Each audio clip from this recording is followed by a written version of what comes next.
So, we're going to talk about basic basis of group behavior presented by Group 6 Cahya Mahadiputri and Raisa Verina. This is the learning objective.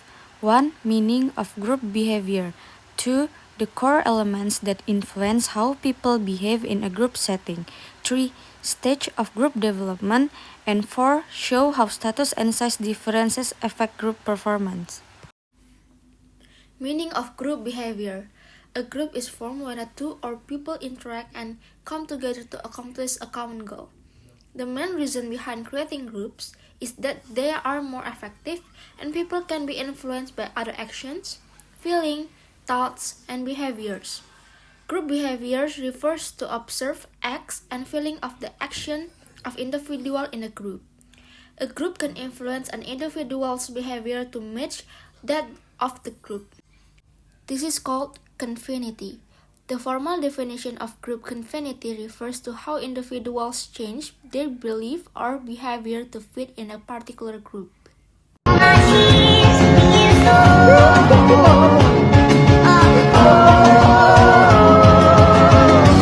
The core elements that influence how people behave in a group settings.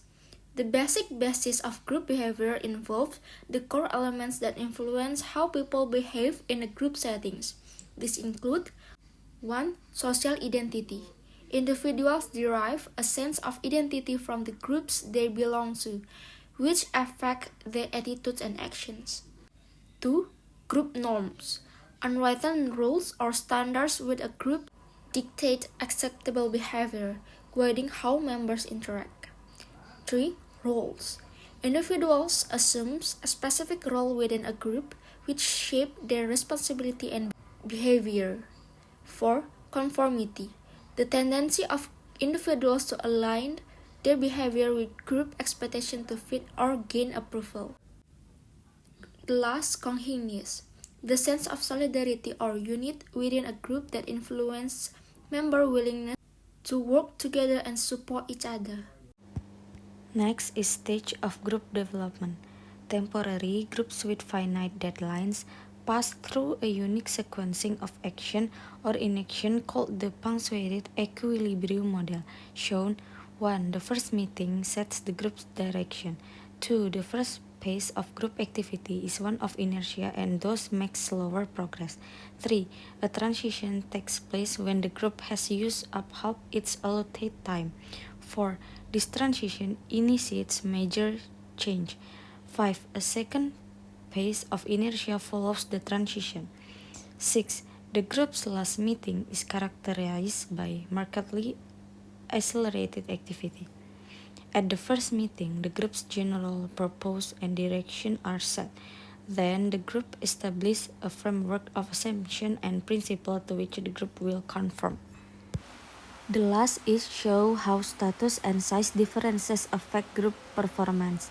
Status is a powerful motivator that has profound behavioral effects when people sense a difference between their perception of their status and that of others. First is status and norms. High status people are also better able to resist conformity pressure than their lower status peers.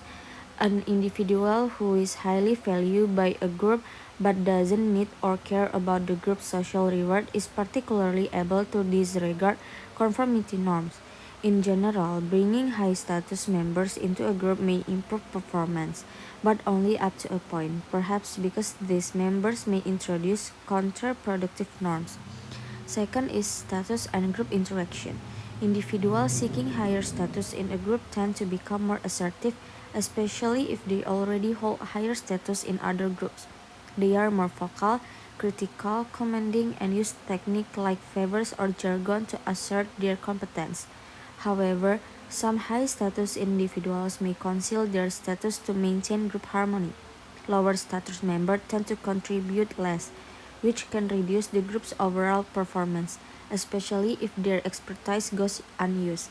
Supervisor can encourage their participation. Importantly, having too many high-status individuals in a group can hinder its performance. A balance of status is ideal. Size and dynamics. Does a group size have an impact on its general behavior? Yes, however, the impact varies according to the desired result, example, performance and creativity. 12 or more people make up an excellent group size for getting a variety of opinions. Larger groups should be more productive if gathering information or coming up with ideas is the main objective.